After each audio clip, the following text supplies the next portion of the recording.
তো দেখো আমার এখানে বাঁধাকপিটা কাটা হয়ে গেছে। তো এখন আমি এটা রেখে দেবো। তারপরে আমি এখন কি কাটবো জানো, লঙ্কা আর ইয়ে আছে ওটা কাটতে হবে।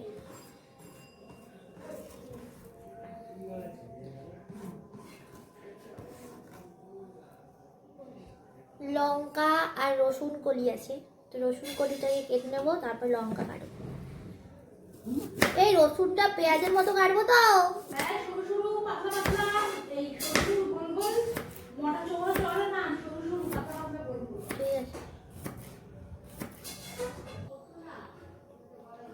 সুচন্দন,